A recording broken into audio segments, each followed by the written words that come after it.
Well, folks, it's Friday. It's Friday, and as you can see by my glasses, it's kind of a sunny one. I'm in total shade, and my glasses are being activated by all the blasting sunshine outside. That's the thing about Colorado is if you like your sunshine, and I mean really, really like your sunshine, Colorado is the state for you. So it's Friday. It is. Fall's finally arrived. Sort of. It's thinking about it. Yeah, but it's going to be 80 today, and then it's going to be like 85 tomorrow. That's not the guy who normally walks the German Shepherds. I have actually No. haven't seen that guy around for a while. I didn't either, but no, that's a different guy. I haven't seen the guy with the German Shepherds for a long time. Well, what happened to him? I don't know, I saw him a couple of weeks ago, actually. Oh, did you? Okay, well, never mind. A guy in the neighborhood, he walks his German Shepherd like 3 times a day. We also used to be at the same gym with him. Yeah, but we don't go to the gym. Not since COVID. Well, on that up note, let's see what time it is with the wrist check. Okay. It's a great watch. I'm so glad that you like that watch. I'm on the dog. And I am wearing my 168 000 1987 Rolex Submariner with the rarer Mark II Z dial Submariner. That's what it looks like instead of Submariner. You can't really see it. It's kind of the S has sharp corners, and so it's called a Z dial. This is one of the first. He really wants his butt scratched. It was one of the first with it's a transition model. So it has, the case is the new steel, the 316L, or is the 904L? Whatever it is, the case is the new steel, but it's got the old movement, the 3035 instead of the 3135. And the bracelet as well, they weren't 100% ready to jump to the new model. It's also, this is the last Rolex that was made with the tritium. So that's pretty cool. It's all original. I have all the paperwork and everything. I wear it every now and then. I like it. It's a nice watch. There he is. I'm a dog. Well, I trust that was fun and informative. Of course it was. I'm ready whenever you are. Okay. From the last mail call. Biff Tannen BTTF. Can you please explain what is going on with vintage Seiko lume when it turns gray-black? I thought I remember you saying that it's oxidation. Does that mean that there are metals in the lume solution? Is the black funk just mold? That's something different from the oxidation. Any clarification would be awesome. Yeah. I'm sorry, is there more to it? Well, he has a note that I didn't want to read the entire. Should I read Okay, the entire no, that's because it was a lot and I wanted you to remember what I read. It's the thing is that there's no like organic stuff that's going on with that. The stuff I came up with, I deal with those things separately. There's like, depending on what it is, you can get metal from the frames of the hands get drawn in that black corrosion that sort of erupts from the corners because the moisture's drawn to the lume, and then it sits there in the lume and is drawn to like corners and edges right up against where the frame of the lume comes in, and here's the frame of the hand like that, and right on this where they meet, it'll start pulling out metals and corroding it, and that's one thing. And then the other thing is when the lume just goes gray, which is kind of what you're talking about, I think, in the second part of this comment, which is talking about titanium oxide, I believe. I didn't get to that. Okay. Okay. So he also said, I asked the chemist on wrist sushi, and he said that he believes the reaction is actually reduction. He believes the moisture is creating an acid that precipitates salts or precipitate out the metal titanium oxide within the lume. The result is the gray color we see. Then applying an oxidizer reverses that process, revealing the white titanium oxide again. Does this all sound correct? Well, it certainly sounds like a theory. I'm no chemist. I can just all I can talk about is basically is the fact that what I do is dealing with corrosion and oxidation. So you know, it's just but I have a couple different processes that I use depending on the hand damage, depending on what I see primarily. Different things I approach differently depending on how it goes.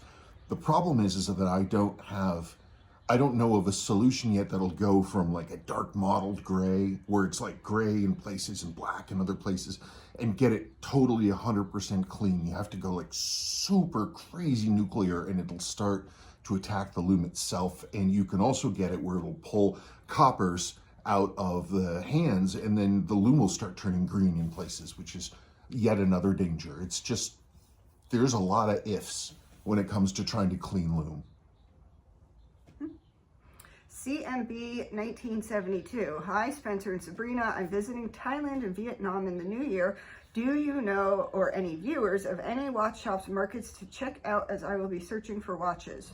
Okay, folks, so, I mean, why not? Let's share the information. If someone actually has a recommendation for this person to places to go to, things to look at, please put them down in the comments, and I will direct this gentleman to check those comments, and hopefully, or somebody, if they can find that, you know, give them a direct answer. That would be very helpful, because I don't have an answer for him, but I'm sure someone does. True Blue Miata. You asked for a display case back for vintage KS and GS watches. They exist. Besides doing beautiful case refinishing, the Lapinist sells display case backs too, with sapphire glass at about $100 when I bought mine a few years ago. Cheers. That's good to know. That's good to know. I've got to find my King Seiko, my 4502 King Seiko is, or sorry, 4520 King Seiko, right? Or is it the 02? I forget. They both exist, and I flip them back and forth. There's just the dial and the hands don't do it for me. The whole, there's something about that particular model that I don't really find wearable as much as I love the case. So I need to look for one of those that's like one that I would really wear, and then I'll make that investment potentially, because those movements are gorgeous. They're real works of art, and they're just pretty to look at, and it really allows what is generally a pretty conservative watch aesthetic to shine. You flip that over, and it's just candy. Boyd Devins 4180. I, like many others, enjoy the questions and comments regarding watches and people. It's always a school day to learn. I have to say that your cat totally upstaged the peer review by its laid-back actions. I wonder which Seiko your cat would choose if it could wear one, or is it the case that cats make their own time? She's pretty timely about the things that she does. Yeah, but she has bad timing. She's terrible timing. If she wore a watch, it would be broken, and therefore right only twice a day. Her timing really is awful. Yeah, we're not, well, I mean, I'm laughing because it's funny, but it's like she comes to sit on him when he's about to get up. Always. Or when he's doing something. Yeah, or I've got my hands full of something, and that's when she appears. Or I remember once, I was busy working on something. I was working on a hairspring, actually. Something like, and I had just gotten to the point, and I was like, she's gonna scratch at the door. As soon as I put these tweezers down to work on this hairspring, she's gonna scratch. And it literally happened like that. It literally, in the seconds to come, that exact scenario happened. Yep. And it was, you know, that's the kind of timing she's got. And if he doesn't let her in, then she goes back outside and sits outside the window by him and starts screaming. Yeah, on the other side of my workbench, she'll just sit there and stare at me until I let her in. Yeah, so there's a joke, if I don't know if anybody watched Adventure Time, but Marceline sings a song, "Daddy, do you really love me?" And whenever Kraken's sad, I sing that to him. I know, because when I betray her by not meeting her expectations. Immediately. Yes. So anyway, I'm glad you enjoyed Kraken, and you know, I'm sure she'd be more than happy to meet you. Wingy 7722. Kia Ora from New Zealand, loving these videos.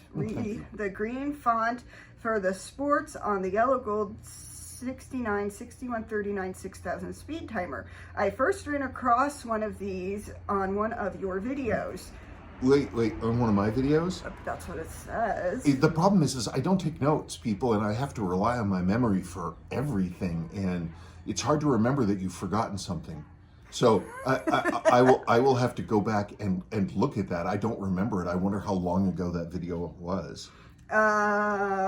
It's the one about Bertrand 69's deliriously beautiful example that came with the original box and hand tags and operational manuals.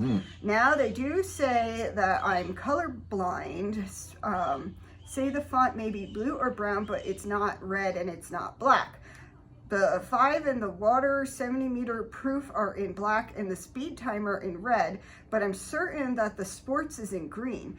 Anyway, I love that model and would love to own one. And yeah, I think we may have opened up a bit of a rabbit hole with regards to that short chrono sweep hand in the catalog. These videos are becoming a weekly habit for me. Well, I'm glad, and I apologize. P.S. Love it when your kitten showed up when you were responding to my comment. I was a bit surprised that the kitten didn't try to catch that bee or fly. What was it? I wasn't freaking out, so maybe it was a fly. I don't know what it is. I don't remember what it was. I assumed it was some kind of a wasp that wasn't the yellow jacket. Can I see that real quick? Yeah. Let's see. I don't. The color of the Speedtimer is kind of a blue, sort of a lighter blue.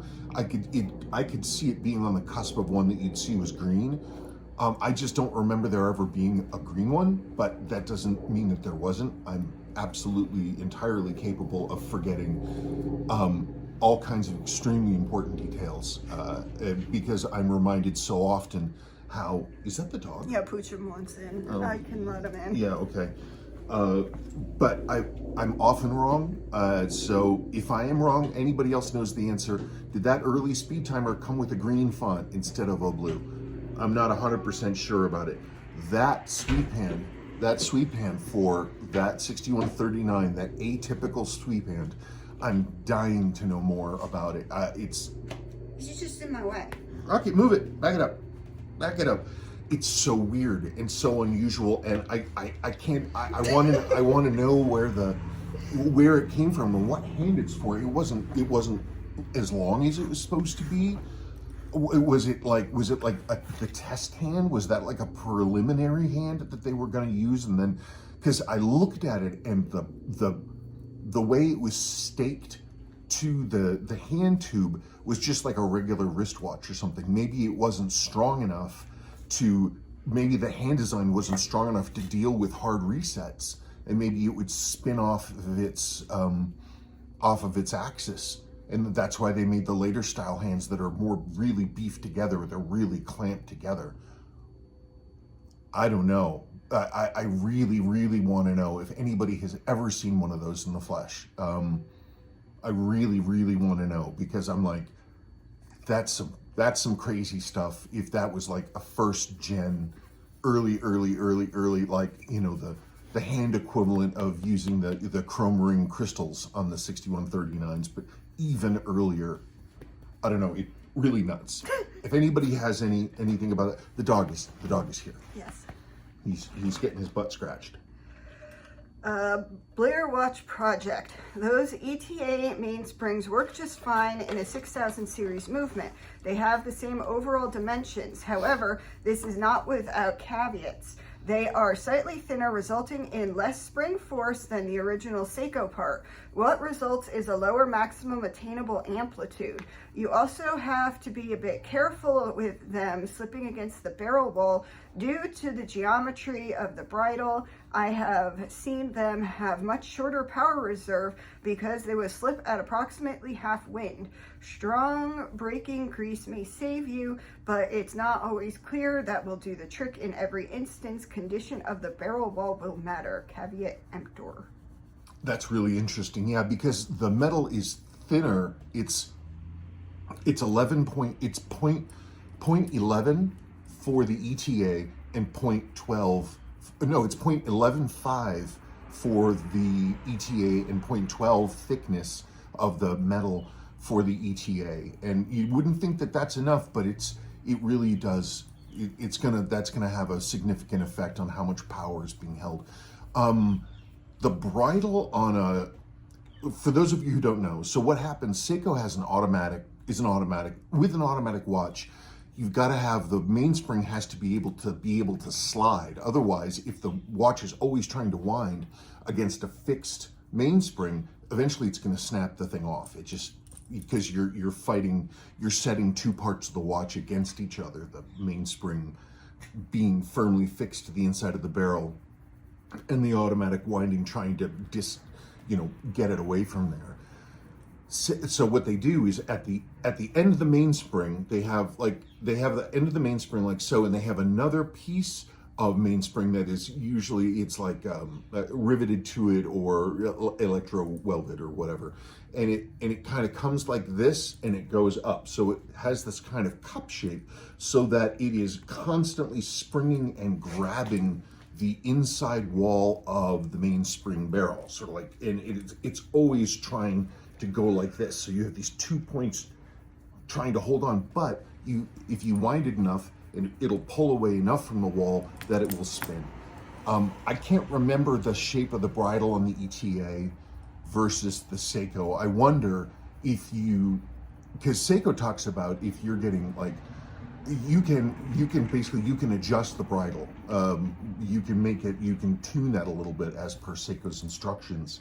I wonder if the same thing is true of the ETA, or if that's just not possible. But if you basically recurved that bridle a little more, I mean, you'd have to pull the ETA, out of the little installer thing first. You'd have to pop that out of there and then do that and then put it back into a mainspring winder. But I don't know.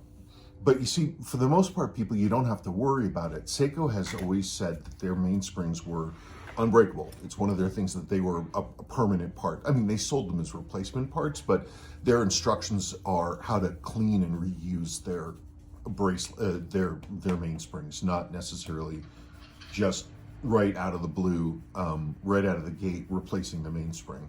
It's not like, say, when you're working with an ETA or something, one of those chronographs, or like a Speedmaster.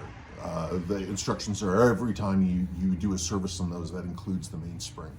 And Seiko doesn't do it that way. 4SA Seiko 63097040 restoration returning customer. Dustin Ray 2819. What is the clear film you use on the watch when removing the case back? It's just protective film. You can buy it from Jules Burrell. It comes in a roll, basically, of 250 pieces of that. You can just call up Burrell and order it. It's under tools, I think. I often have trouble finding it when I need to reorder it. Usually I just end up calling the ladies at the front desk and they get it all set up for me. It's really, really important stuff to have around. It's just, you want that extra level of protection when you're working with any kind of hard tools near any kind of surface that could be a problem. Boki Petrovic 88. Hi Spencer, how many watches do you service a week? Really enjoying your videos. Keep it up. Thank you. My personal schedule is I just looped over one. Typically I'm only going to plan one service in a week, simply to give me time and a lot of space to get all the other things I need to get done. I get like 20 emails a day, and I have to talk about that and work with them, and I engage with people when it comes to emails, and so it's a significant investment of time for me to go through emails, because I really have to work on it. Then I have to do business stuff and children's stuff and and other things. So I typically plan for one job a week. If I really stepped on it, I could do it more. And sometimes there might be 2 jobs that finish in a week, depending on how things go. But I think it's a good plan. What's he looking at? I don't know. I don't know what he's looking at. Is it because, is he looking at me in the phone? He's staring at the phone. Oh, but I'm right here, man. Just passing through for 802. I have this same model from the early 80s. It hasn't had anything done to it except band replacements. It still keeps pretty good time. It has outlasted my career and marriage. I'm still on my first wife.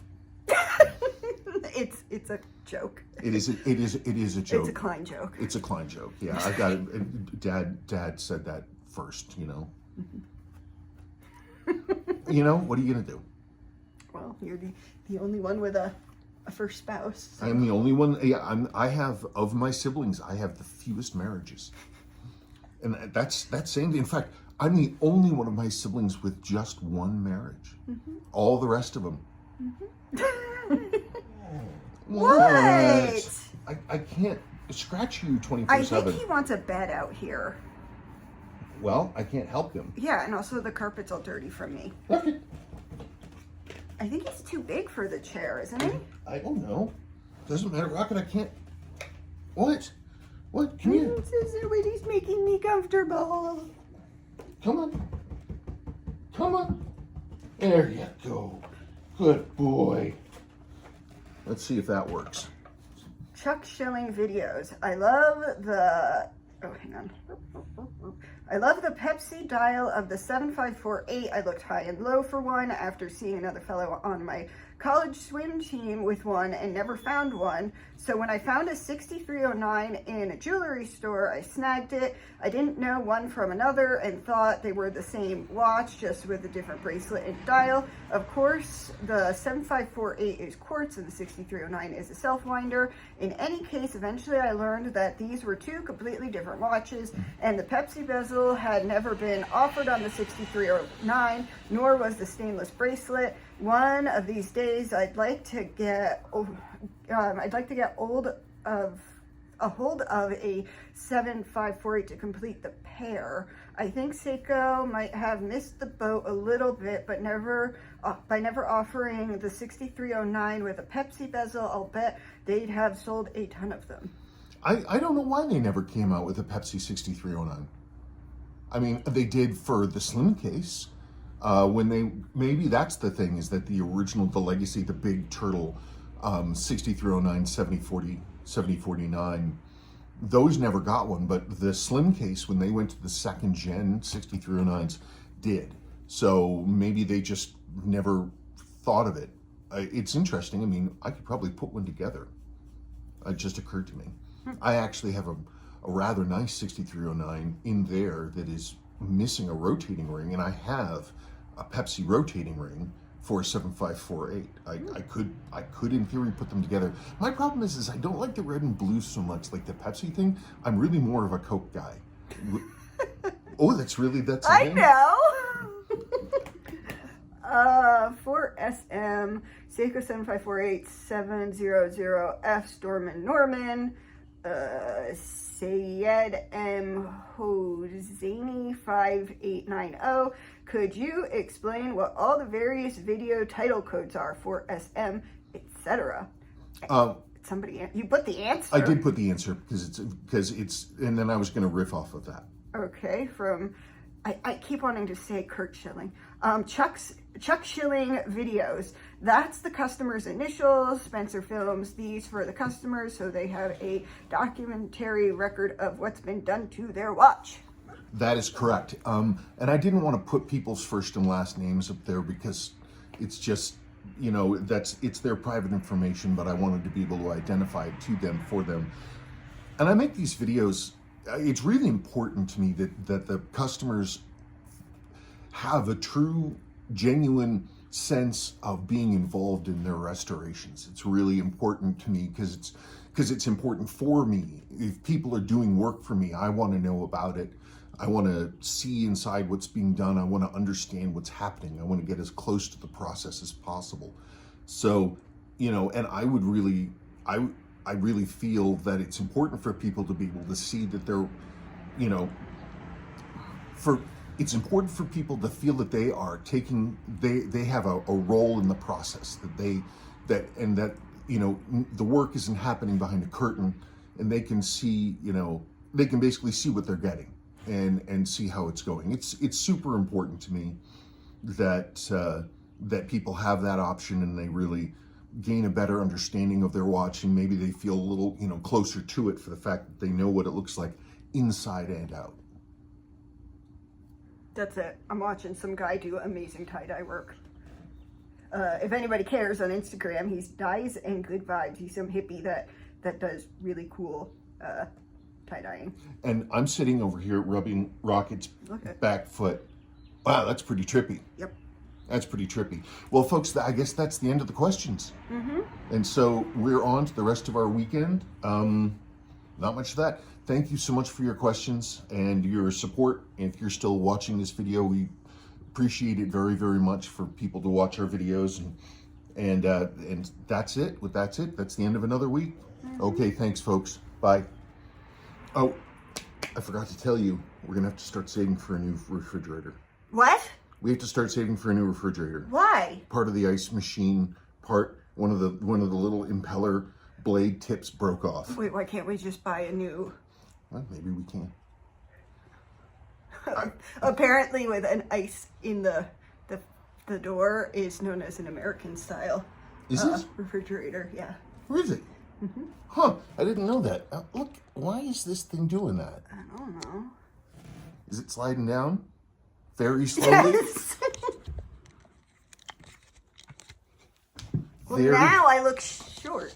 Oops, I'm about to lose it. Let's make this an outtake.